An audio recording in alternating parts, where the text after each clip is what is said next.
बहरहाल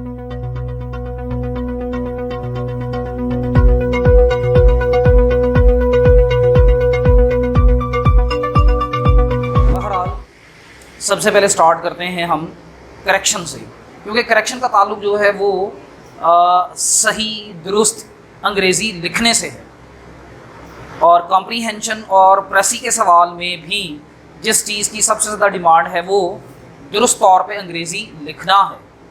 और अगर हमें एक एक जुमला करेक्ट करना आ जाए और करेक्ट तौर पे लिखना आ जाए, तो जिन लोगों को प्रेसी में प्रॉब्लम्स पेश आते हैं, प्रेसी लिखने में प्रॉब्लम्स पेश आते हैं, क्योंकि प्रेसी जो है वो ख़ुद से एक इबारत, एक तहरीर लिखने का नाम है। और अगर आप एक जुमला सही तौर पे नहीं लिख सकते तो बड़ा ही मुश्किल होगा आपके लिए कि आप जो है पूरा एक पैराग्राफ जो है वो अपने पास से बना के क्रिएट करके तो वो लिख लेंगे। तो मैं आज इब्तदा जो है वो एरर एनालिसिस या एरर करेक्शन से करूँगा। अगरचे थर्ड ईयर वालों के लिए ये लेक्चर शायद इतना मुफीद इसलिए ना हो कि जी हमें कौन सा सवाल जो है अभी ये करना है, हमने तो जाके फोर्थ ईयर में ये सवाल करना है, तो फोर्थ ईयर में जाएंगे, वहाँ पे जाके एरर एनालिसिस या एरर करेक्शन सीख लेंगे। लेकिन ऐसा नहीं है। जो बात मैंने पहले कोशगुजार की कि एरर एनालिसिस हमें ये मौका देता है कि हम किसी एक जुमले को उसकी पूरी सेहत के साथ लिखना, या फिर अगर वो लिखा हुआ कहीं पे हमें मिल जाए लेकिन गलत हो तो उसकी गलती को दूर करना। ये अगर हम सीख जाते हैं तो फिर इसी से हम पैराग्राफ बनाना भी सीख जाते हैं, एक जुमले के साथ दूसरा दुरुस्त जुमला लिखना सीख जाते हैं। तो यूँ वो लोग जो थर्ड ईयर से रिलेटेड हैं और जो प्रेसी और कॉम्प्रीहेंशन पे भी फोकस करना चाहते हैं, उनके लिए भी देखा जाए तो सबसे पहले जिस चीज़ को समझना ज़रूरी है वो एक दुरुस्त फ़िक्रा लिखना सीखना बड़ा ज़रूरी है कि हम एक दुरुस्त फ़िक्रा कैसे लिख सकते हैं। और आज इसी सिलसिले की कड़ी जो है वो हमारे सामने एरर करेक्शन की सूरत में मौजूद है। मैंने ऑलरेडी आपको जो है नोट्स इसमें प्रोवाइड कर रखे हैं, उनकी रोशनी में जो है हम इसको लेके चलते हैं।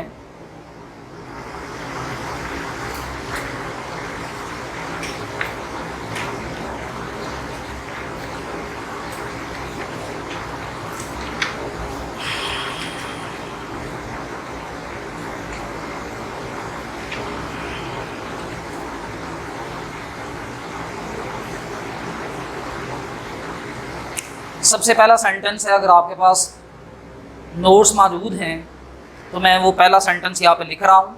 एक इनकरेक्ट सेंटेंस में लिखूँगा और उस एक इनकरेक्ट सेंटेंस को असूल के मुताबिक ये बताऊँगा कि करेक्ट कैसे करना है। आप अपनी नोटबुक्स खोल लें और इसके ऊपर जो है ये सारा नोट करते चले जाएँ।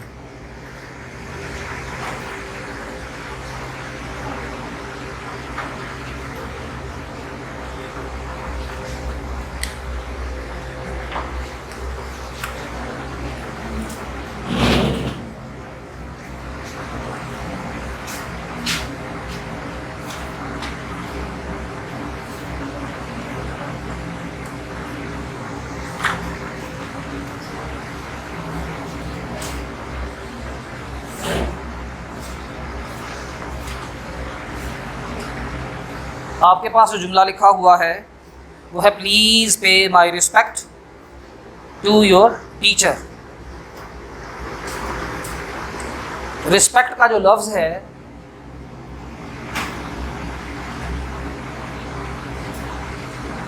इसका मतलब इज़्ज़त है, तकरीम है, जिसे हम ऑनर भी कहते हैं।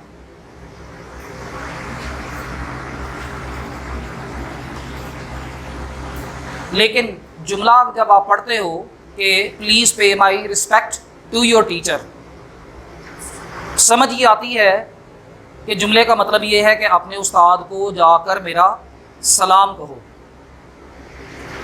इसी लफ्ज़ रिस्पेक्ट को जब हम प्लूरल में कन्वर्ट कर देते हैं, इसके साथ लफ्ज़ एस का जब हम इजाफा कर देते हैं तो इसका माना बदल जाता है। अब इसका मतलब है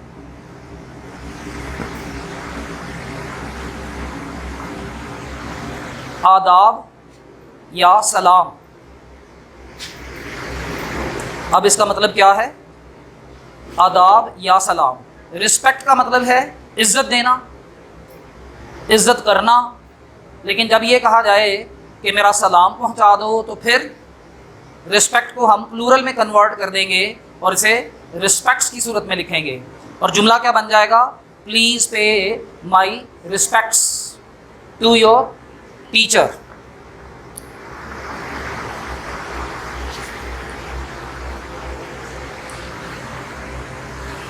एक के बाद मैं दूसरा जुमला लिख देता हूँ नीचे, चूँकि जगह ज़रा कम होगी।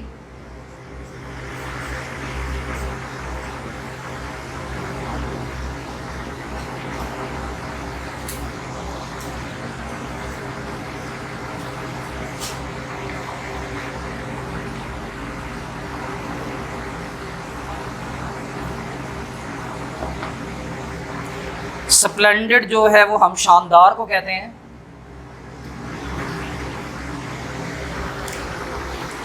स्प्लेंडेड हम शानदार को कहते हैं।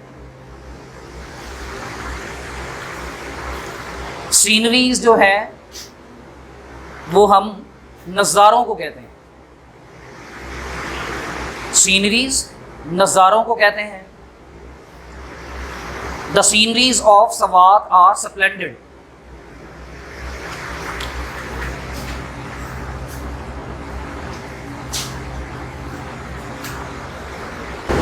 लफ्ज़ सीनरीज ये सिरे से इंग्लिश में मौजूद ही नहीं है। ये जो प्लूरल फॉर्म हमने इसकी बना के लिख दी है ये गलत है। इंग्लिश में लफ्ज़ सीनरी होता है, सीनरीज होता ही नहीं है। ये बात अगर आप अपने जहन में बिठा लें तो गलती खुद ब खुद दुरुस्त हो जाती है। हम लफ्ज़ सीनरीज की तरफ जाएंगे ही नहीं। और हमें मालूम है कि सीनरीज लफ्ज़ प्लूरल की बजाय सिंगुलर में होता है। तो उस सूरत में जब हम यहाँ पे सीनरी लिखेंगे, द सीनरी मतलब क्या है? मंजर। जो सवात का मंजर है वहाँ की सीनरी है, मतलब खूबसूरत कुदरती मनाजिर हैं, वो क्या हैं? खूबसूरत हैं। और जब हम ये लफ्ज़ सीनरी यहाँ पर इस्तेमाल कर रहे हैं तो लामहला ये चूँकि सिंगुलर है, सीनरी सिंगुलर है, तो यहाँ पे हेल्पिंग वर्ब भी इसके साथ सिंगुलर आएगा और वो इस की सूरत में हमें लगाना होगा। यूं देखा जाए तो इस फिक्रे में दो करेक्शंस करनी पड़ेंगी। एक ये कि सीनरीज को ख़त्म करना पड़ेगा, क्योंकि सीनरीज ये सिरे से इंग्लिश में कोई लफ्ज़ ही नहीं है। और हमें जब ये मालूम हुआ कि सीनरीज सिरे से कोई लफ्ज़ नहीं है और इसकी कोई प्लूरल फॉर्म नहीं है, तो सिंगुलर फॉर्म क्या है? सीनरी। जब हम सीनरी लगाएंगे और ये है सिंगुलर, तो इसी की मुनासबत से यहाँ पे हमें हेल्पिंग वर्ब जो है वो भी सिंगुलर लगाना पड़ेगा, जो कि इज़ हो जाएगा।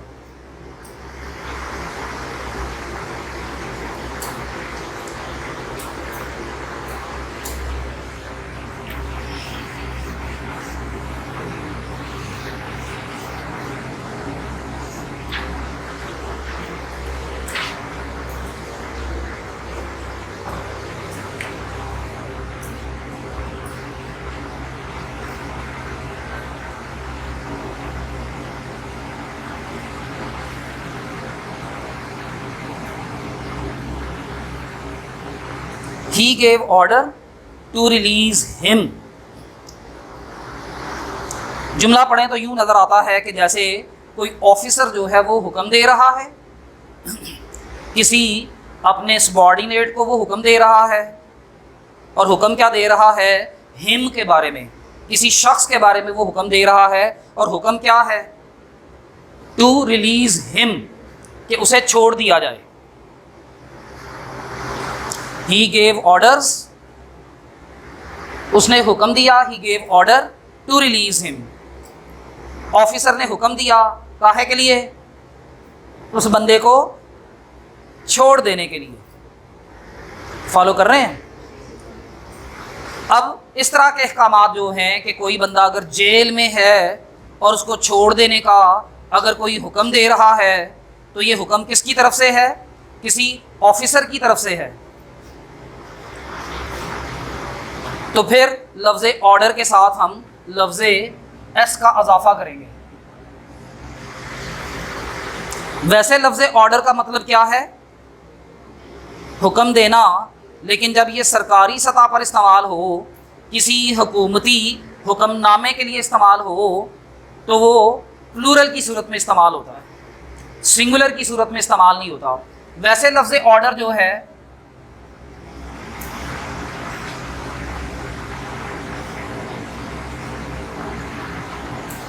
हम अगर रेस्टोरेंट में जाते हैं तो रेस्टोरेंट में भी हम खाने का ऑर्डर देते हैं। फर्नीचर बनवाना हो तो कारपेंटर को जो है हम फर्नीचर बनाने का ऑर्डर देते हैं।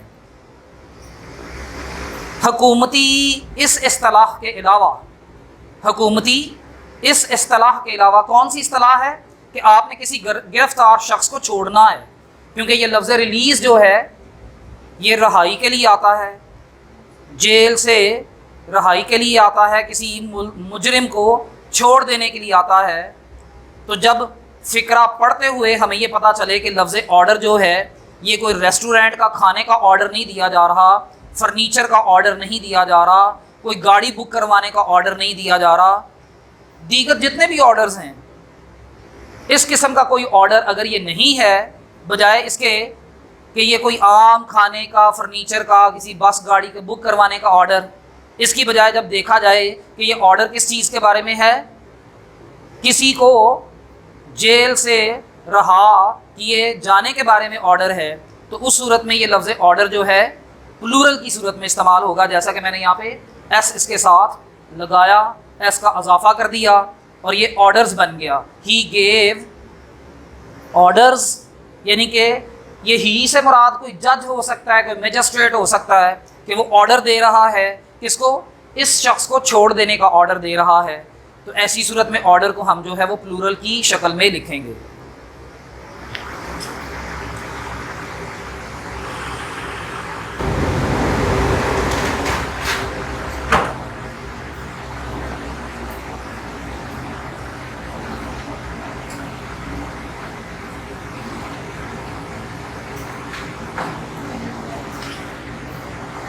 आई take pain over my work.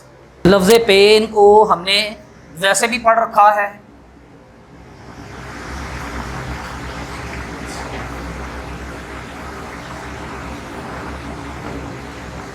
दर्द की सूरत में, तकलीफ़ की सूरत में लफ्ज़ पेन इस्तेमाल होता है। लेकिन जब आप जुमले की नौइयत पढ़ते हो और वो कह रहा है कि मैं I take pain over my work, कि मैं टेक पेन का मतलब क्या है? वर्क के हवाले से देखा जाए तो जब लफ्ज़ पेन इस्तेमाल किया जा रहा है तो इससे मुराद क्या है कि वो अपने काम में मेहनत का मुजाहरा करता है। इस हद तक मेहनत का मुजाहरा करता है कि जिसे हम पेन कहना शुरू कर देते हैं। वैसे भी इसी माना की सूरत में हम रोज़मर्रा ज़िंदगी में भी लफ्ज़ पेन को बोलते हैं कि यार आप पेन ना लो, मैं इस मसले को हल कर दूंगा। तो जब ये कोई कहने वाला कह रहा होता है कि पेन ना लो, मैं मसले को हल कर दूंगा, तो ये पेन उसे कहीं जिस्मानी तौर पे हो नहीं रहा होता कि हम उसके किसी जिस्मानी पेन का जिक्र कर रहे हैं। ये वो पेन है जिसका ताल्लुक जो है काम से है या फिर आपके जहन से है। और जब यहाँ पे काम का तज़किरा आ रहा है और मुराद आपका मेहनत करना लिया जा रहा है, तो ऐसी सूरत में ये लफ्ज़ पेन सिंगुलर की सूरत में नहीं आएगा, इसे हम प्लूरल की सूरत में लिखेंगे। आई टेक पेन्स मतलब हुआ कि मैं अपने काम में इस कदर मेहनत का मुजाहरा करता हूँ कि इसे दर्द बना लेता हूँ। तो फिर पेन को सिंगुलर में नहीं लिखेंगे, फिर हम इसे प्लूरल की सूरत में लिखेंगे। और अगर इससे हटके कुछ जिस्मानी दर्द मुराद हो तो उस सूरत में पेन को सिंगुलर हालत में लिखेंगे। अब पेपर में इस चीज़ को भी आप ज़रा जहन में रखिएगा कि कोई जुमला ऐसा आ जाता है जिसमें वो अपने जिस्मानी दर्द का जिक्र कर रहा हो और वहाँ पर लफ्ज़ पेन को प्लूरल लिखा हो।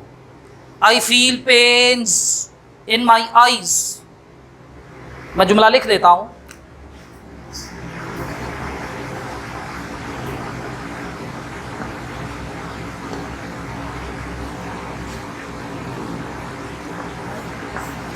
यहाँ पे नज़र आ रहा है कि वो आँखों के दर्द का जिक्र कर रहा है, तो ऐसी सूरत में अगर ये पेन्स लिखा हुआ है तो ये गलत है।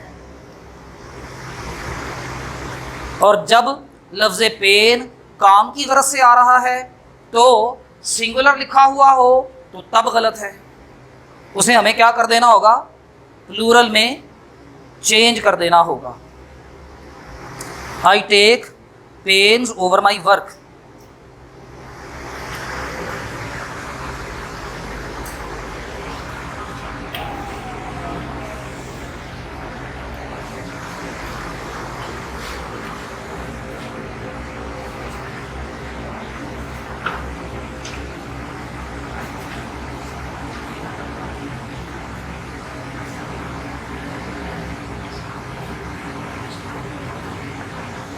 नेक्स्ट सेंटेंस है कि there is no place on the bench, कि बेंच के ऊपर जो है वो कोई जगह नहीं है।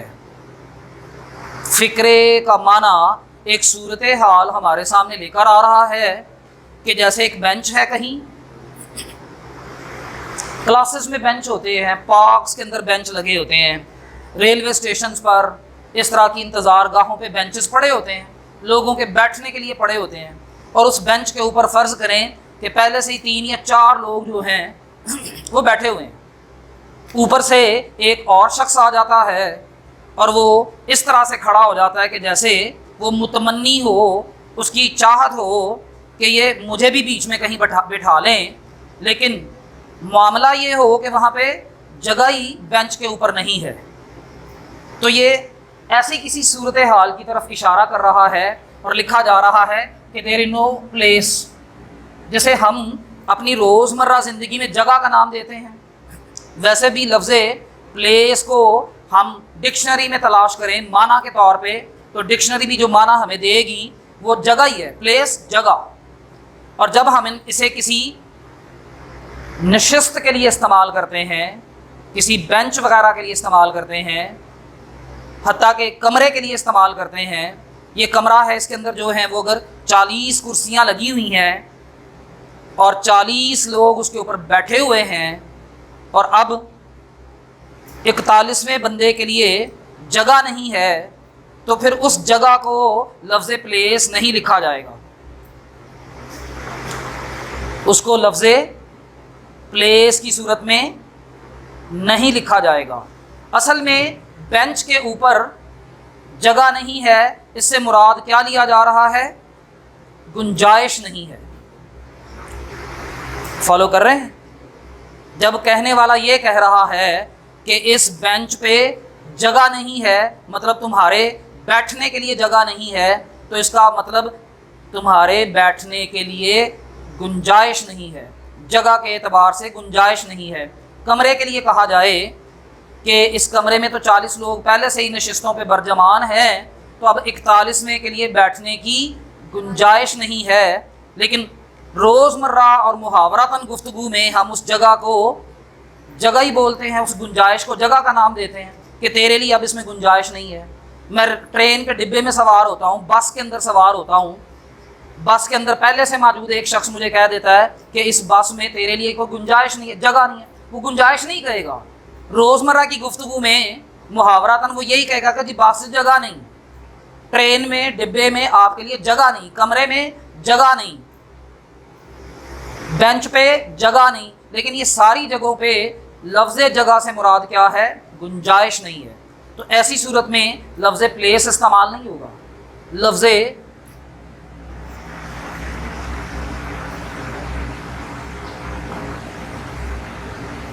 रूम इस्तेमाल होगा।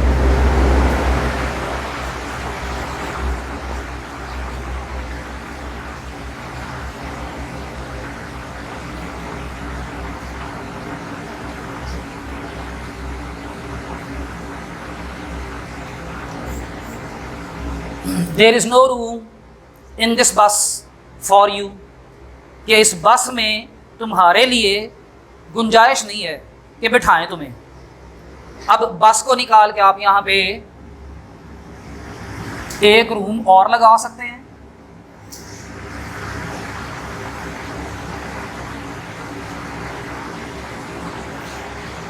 बस, रूम वैसे ही कमरे को कहते हैं कि there is no room in this room, इस कमरे में तेरे लिए बैठने की या तेरे अकोमोडेट होने की गुंजाइश नहीं है। हॉल में, कंपार्टमेंट ट्रेन के डिब्बे को कहते हैं कि इस डिब्बे में आपके लिए गुंजाइश नहीं है, तो लफ्ज़ प्लेस इस्तेमाल नहीं होगा, उसकी बजाय लफ्ज़ रूम इस्तेमाल होगा। मैं एक डिब्बा है, गत्ते का डिब्बा है, उसके अंदर अगर किताबें भर रहा हूँ, पैक कर रहा हूँ कहीं ले जाने के लिए, और किताबें जो हैं अब उसके अंदर बिल्कुल फुल हो चुकी हैं, डिब्बे में मज़ीद जगह नहीं है, उसके लिए मैं यही कहूँगा कि there is no room for more books.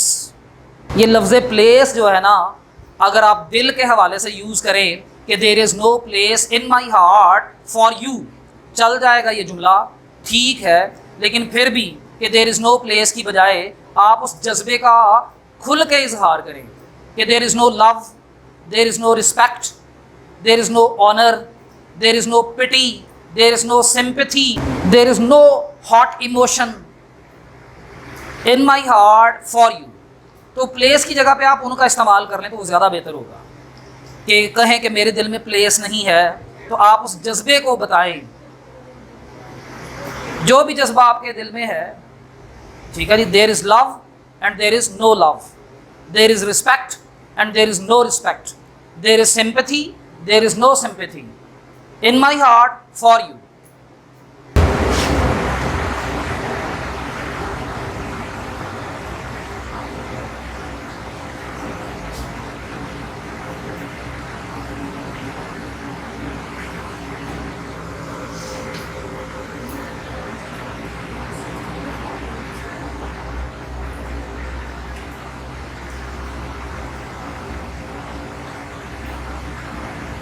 I will go to Sawat during the summer vacation।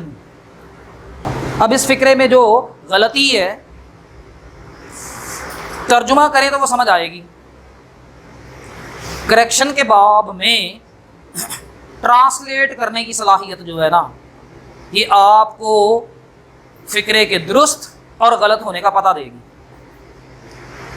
Translation की क्वालिटी जो है ना, कि आप ट्रांसलेट कर लेते हैं फ़िक्रा उर्दू से इंग्लिश में और इंग्लिश से उर्दू में, ये अगर सलाहियत आपके पास मौजूद है ना, मिसाल के तौर पे जितने भी जुमले हमने से कबल किए हैं उनकी ट्रांसलेशन हमें बताती है कि ये ऑर्डर जो है ना, ये बंदे को छोड़ने के बारे में है, ना कि खाने का है।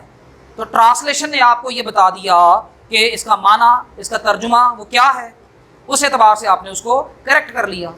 जिन बंदों में ट्रांसलेट करने की सलाहियत नहीं है, वो करेक्शन में खासे कमज़ोर रह जाएंगे।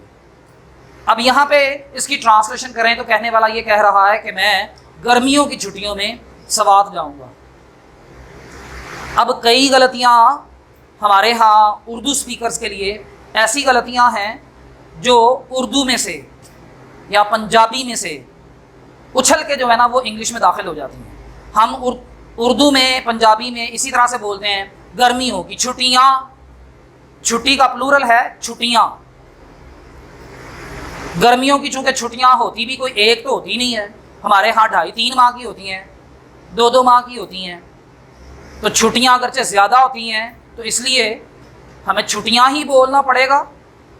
गर्मियों की छुट्टी अगर हम उर्दू में या पंजाबी में बोलते हैं तो वो कोई इतना लॉजिकल भी नहीं लगता और सुनने में भी इतना ज़्यादा अप्रूव्ड नहीं लगता, इतना ज़्यादा काबिल कबूल नहीं लगता।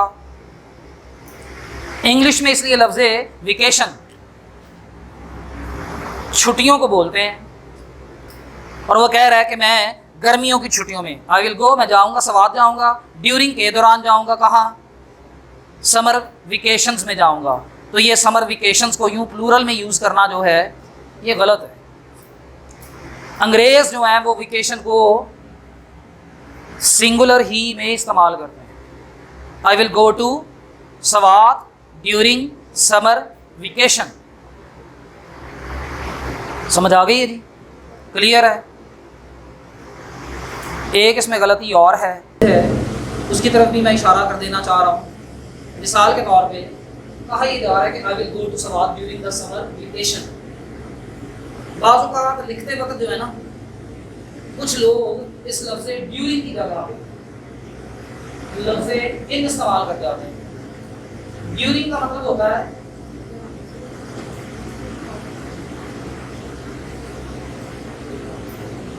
वक्त का दौरानिया, और इस फिक्रे में लफ्ज़ ड्यूरिंग बिल्कुल दुरुस्त है, क्योंकि वेकेशन जो है ये वक्त का एक दौरानिया है, 2 माह का, 3 माह का। जबकि लफ्ज़ इन जो है ना, वो किसी एक शय का किसी दूसरी शय के अंदर मौजूद होना, इसकी सूरत में इस्तेमाल होता है। जैसे कि हम सब इस कमरे में बैठे हुए, तो ये इन द रूम है, ड्यूरिंग द रूम नहीं है। तो बाज़ सूरतों में इस तरह की गलती भी मौजूद होती है। मानवी एतबार से ड्यूरिंग जो है वो वक़्त के दौरानिए के लिए इस्तेमाल होता है, और लफ्ज़ इन जो है किसी शय का किसी दूसरी शय में मौजूद होना, या फिर हम तारीख़ी तौर पे जब कोई महीना, कोई हफ्ता या कोई दिन मुराद दे रहे होते हैं, तो फिर हम वहाँ पे बता रहे होते हैं कि in January, in March, in the 3rd week, in the 2nd week, किसी एक ख़ास वक़्त का जिक्र करना हो कि जो ज़्यादा लंबे दौरानिए पे मबनी ना हो, तो उस सूरत में फिर हम इन लगा सकते हैं कि in March, in the 2nd week follow कर रहे हैं। लेकिन दिन जब आएगा कोई संडे वगैरह, उसके लिए भी हमें ड्यूरिंग लगाना पड़ेगा, या ड्यूरिंग संडे या ड्यूरिंग संडेज के जितने भी एतवार गुजरते हैं उनके दौरान, या किसी एक एतवार वाले दिन के दौरान। तो इस तरह की गलती को भी ज़हन में रखना बड़ा ज़रूरी है। दिस बुक्स प्राइस इज़ 10 रुपी, या द बुक्स प्राइस इज़ 10 रुपी, एक ही मुराद है बहरहाल, ठीक है। जो आपके पास प्रिंटेड फॉर्म में है हमने वही लिख दिया कि दिस बुक्स प्राइस इज़ 10 रुपी, कि इस किताब की कीमत जो है वो 10 रुपये है।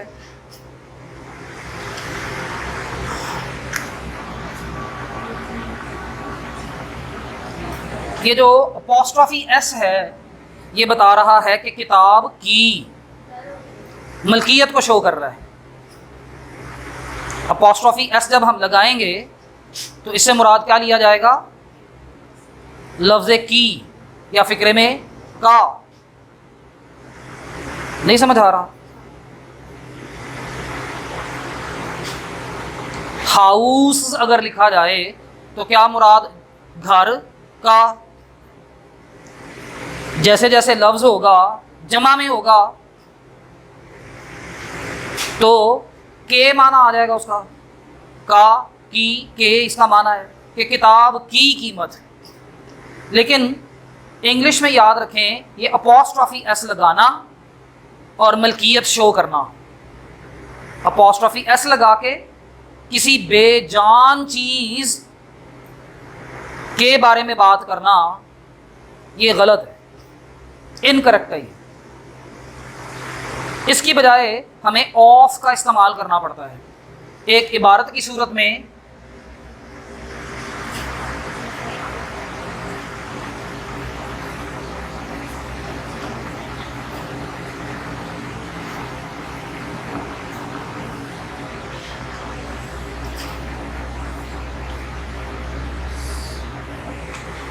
द प्राइस ऑफ लगाएंगे हम बेजान चीज़ों के लिए।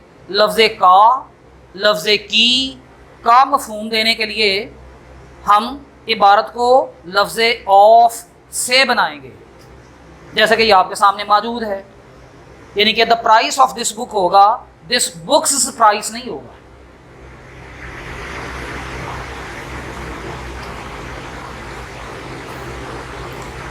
ये जो अपॉस्ट्रॉफी एस, इसके हवाले से जो उसूल समझ आया वो ये कि इसे हम बेजान चीज़ों के लिए इस्तेमाल नहीं कर सकते, वो जो जानदार नहीं है उनके लिए इस्तेमाल नहीं कर सकते, हाँ जानदारों के लिए कर सकते हैं। अपॉस्ट्रॉफी एस का इस्तेमाल जानदारों के लिए कर सकते हैं, इंसानों के लिए कर सकते हैं, जानवरों के लिए कर सकते हैं। मसलन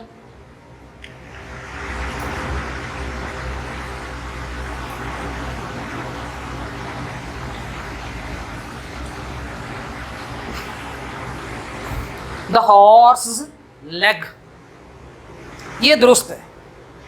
द हॉर्स लेग दुरुस्त है, क्यों? घोड़ा जानदार है, घोड़ा जानदार है।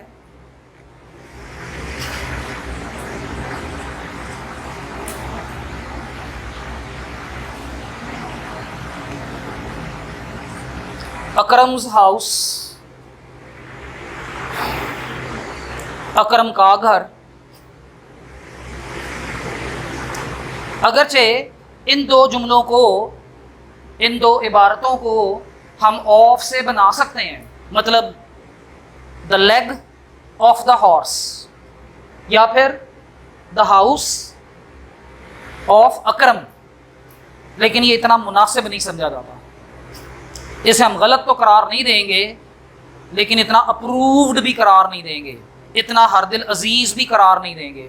जानदारों के लिए लफ्ज़ का की का माना देना हो तो अपॉस्ट्रोफी एस उसके साथ लगाइए, ज़्यादा बेहतर है कि बजाय इस इबारत को हम लफ्ज़ ऑफ की सूरत में बनाएं। लेकिन बेजान चीज़ों के लिए ये असूल पक्का मुसलमा ठोस के बेजान चीज़ों के साथ कभी भी हम अपॉस्ट्रोफी एस का इस्तेमाल नहीं करेंगे।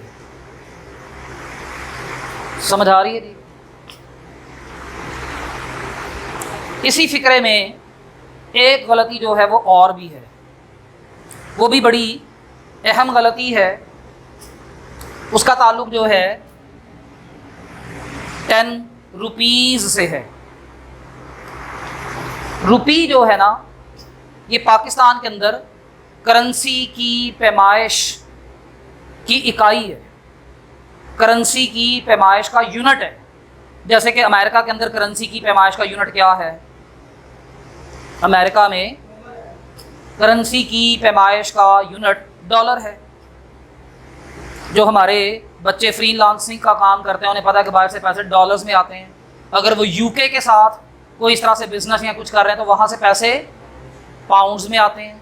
हर मुल्क के अंदर उनका अपना करेंसी का यूनिट है। इसी तरह से दीगर पैमाइश, दीगर चीज़ों की पैमाइश के भी यूनिट मौजूद हैं। जैसे कि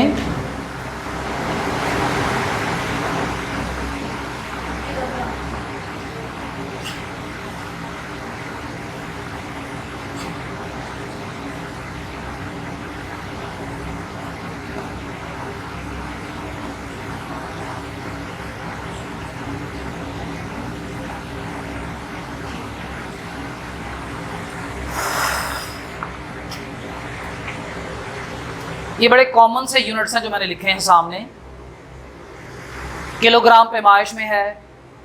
चीज़ें अगर ज़्यादा महंगी वाली हो, कीमती हो, तो फिर वो ग्राम्स में भी बेची जाती हैं।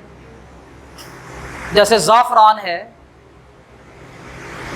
तो ज़ाफ़रान तो ग्रामों में बिकता है, बल्कि मिलीग्रामों में बिकता है। मिलीग्राम भी पैमाइश का यूनिट है, ग्राम भी, किलोग्राम भी, किलोमीटर, मीटर, मिलीमीटर, ये सारे यूनिट हैं।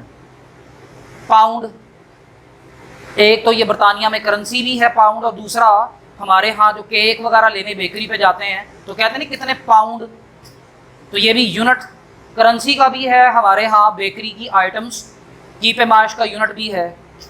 ऑन्स, ऑन्स भी वज़न के अंदर आता है। सोना ऑन्सेस में बिकता है। हम तो लोकल, हमारे यहाँ भी तोला भी चल रहा है, तोला भी एक यूनिट है। लेकिन बैनुल-अक़वामी मार्केट में ऑन्स चलता है। लेकिन बैनुल-अक़वामी मार्केट को छोड़ें, मैं आपको रोज़मर्रा की मिसाल दे देता हूँ। बच्चों को माएँ दूध फीडर में जब बना के देती हैं तो वो भी ऑन्स की सूरत में बना के देती हैं। ये सारे पैमाइश के यूनिट्स हैं, और भी हो सकते हैं।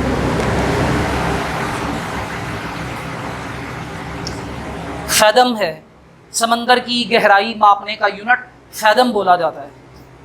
एक फैदम के बारे में बोला जाता है कि कम से कम वो 3 मीटर के लगभग होता है, 10 फीट के बराबर इसके लगभग होता है। जितने भी यूनिट्स हैं ना, उनसे पहले अगर कोई अदद इस्तेमाल हो, उनसे पहले कोई अदद इस्तेमाल हो, मतलब 10 kilometres, 10 metre, 10 millimetre, 20 kilometres, 20 pounds, 10 ounce, 10 rupee, 100 rupee, तो इनके साथ जो है ना ये एस वाला अजाफा ये गलत है। शर्त क्या है कि पहले अदद की सूरत में पैमाइश बताई गई हो। अदद की सूरत में जब पहले पैमाइश बता दी जाए कि ये कितना है, 10 है, 20 है, 100 है, 1000 है, जितना भी है, तो बाद में जब हम यूनिट को इस्तेमाल करेंगे, उस पैमाइश के यूनिट को लिखेंगे तो सिंगुलर में लिखेंगे, प्लूरल में नहीं लिखेंगे। समझ आ रही है? इसी के साथ एक और बात है, ये तो नज़र आ रहा है ना कि किसी ने कोई चीज़ खरीदी है, किताब खरीदी है तो रुपीज़ में है, वो फासला तय किया है तो किलोमीटर्स में है, मीटर्स में है, कोई चीज़ और इस तरह से ली है वज़न में, कैमियत जिसे हम कहते हैं, तो किलोमीटर आ जाएगा, पाउंड में आ जाएगा, लेकिन ये आपकी ख़रीदी हुई चीज़ के बारे में है। लेकिन एक जनरल फ़िक्रा आ जाता है, मिसाल के तौर पे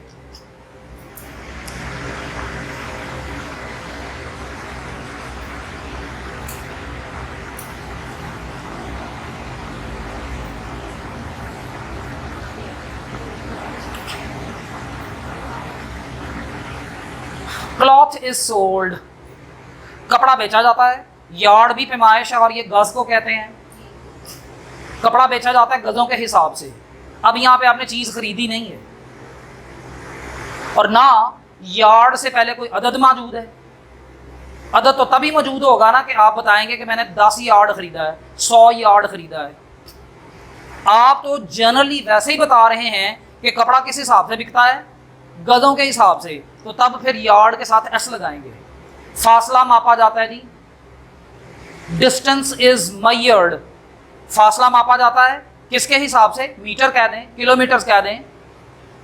रोड्स आर मेजर्ड, सड़कें मापी जाती हैं बाय द किलोमीटर्स। प्लूरल में लिखेंगे, प्लूरल में बोलेंगे। नहीं समझ आ रही? क्या लिखेंगे हम? डिस्टेंस,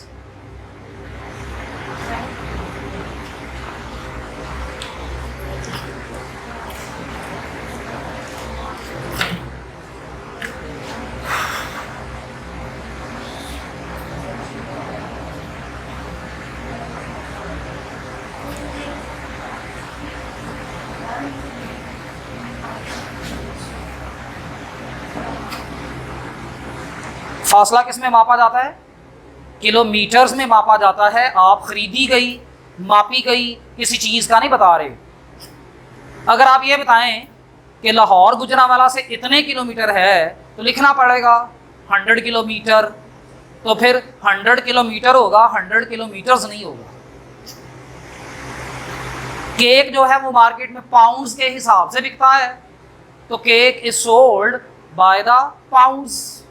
प्लूरल में बोलेंगे।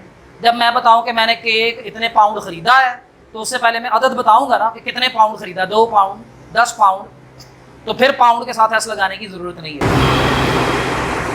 देखा जाए तो इस एक जुमले में इन 2 गलतियों के बारे में हमने स्टडी किया और ये दोनों गलतियाँ अपनी अपनी जगह पे इंतहाई कलीदी हैं।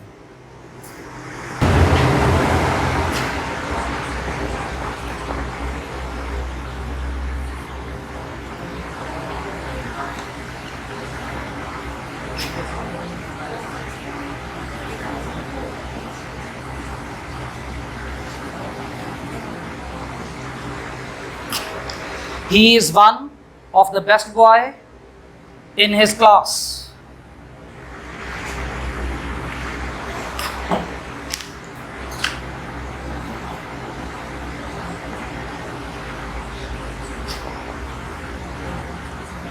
He is one of the best boy in his class.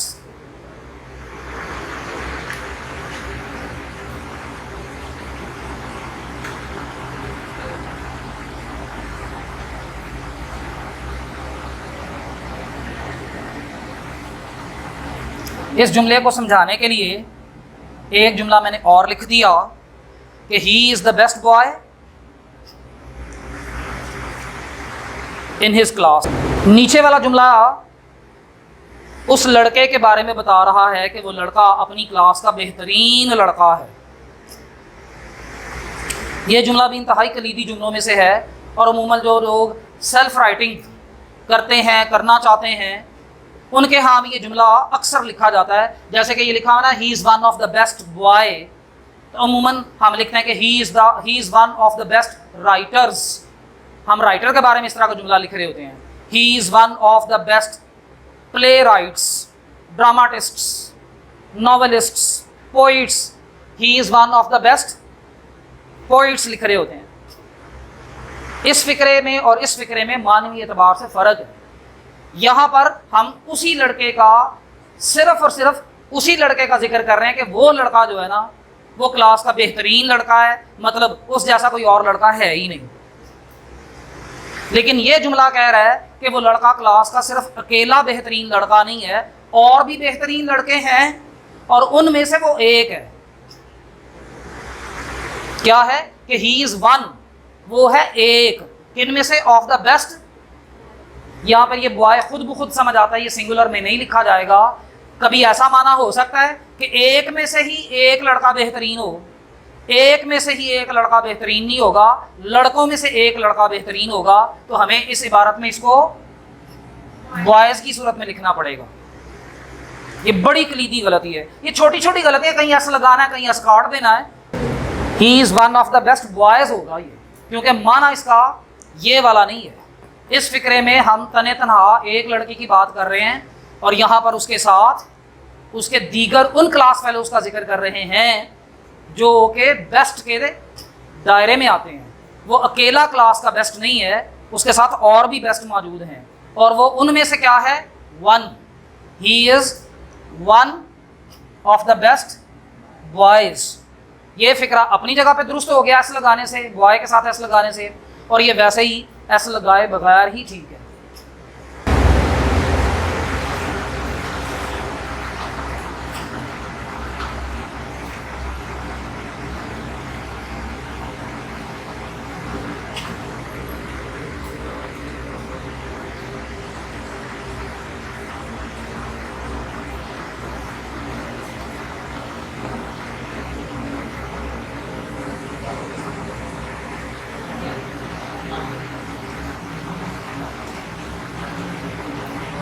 ये फर्स्ट सेंटेंस जो है इसमें तो गलती वही वाली है जो पहले भी पिछले वाले जुमले में हमने समझी कि one of the boy is absent. मतलब यह है कि लड़कों में से एक लड़का गैर हाजिर है। तो जब लड़कों में से है तो यहाँ पे एस लगाएंगे और ये इज़ ही आएगा। मतलब असल में फ़िक्रा ये है, ये सारी इबारत इस लफ्ज़ वन की एक्सप्लेनेशन है कि ये वन कौन है? ऑफ द बॉयज़ में से है। ये वन कौन है? ऑफ द गर्ल्स में से है। ये वन कौन है? ऑफ द वर्कर्स में से है। ये वन कौन है? ऑफ द टीचर्स में से है। वन ऑफ द जजेस में से है। यहाँ पे कुछ भी हो सकता है, बॉयज़, गर्ल्स, लेबरर्स, जजेस, टीचर्स, लेकिन है वो कौन? वन। वन अगर हमारा सब्जेक्ट है तो उसके साथ क्या लगाएंगे? इज़। वन इज़ होता है, वन इज़ एब्सेंट। लेकिन ये वन है किन में से? ऑफ द बॉयज़ में से है, ऑफ द टीचर्स में से है, ऑफ द लेबरर्स में से है। और ये चूंकि वन है तो हेल्पिंग वर्ब कौन सा आएगा? इज़। और यही वाली गलती यहाँ पे भी हो रही है कि वन ऑफ द मैन। अभी तक झगड़ा जो हम सॉल्व करते चले आए हैं वो इसका है कि यहाँ पे लफ्ज़ प्लूरल में आना चाहिए, तो वो तो मैन आ गया यहाँ पे। लेकिन हाल ही में ये जो सीखा है ना कि यहाँ पे अगर वन लगा हुआ है तो ये इज़ होगा, सिंगुलर होगा। तो ये भी क्या है? Only one of the man. ये ओनली वन, सिर्फ एक। क्या था? Is arrested. सिर्फ एक को पकड़ा गया। किन में से? ऑफ द मैन, लोगों में से, मर्दों में से। यहाँ पे मैन की जगह पे कुछ भी लगाया जा सकता है प्लूरल में। टीचर्स, जजेस, robbers, thieves, dacoits, labourers, students, girls, boys, कुछ लिख लें, प्लूरल में आएगा ये। लेकिन ये क्या है? Only one is arrested. पकड़ा गया तो कौन? सिर्फ एक पकड़ा गया। यहाँ पे लफ्ज़ मैन आएगा, बॉयज़ आएगा, लेबरर्स आएगा, कुछ भी आ सकता है इम्कानी तौर पे, लेकिन जो भी आएगा प्लूरल में आएगा। यहाँ पे बोला प्लूरल में होगा हमें फ़ौरन से धोखा लग जाएगा कि ये मैन है तो यहाँ पे आर लगाना है, ऐसा नहीं है। Only one of the man is होगा। क्लियर है?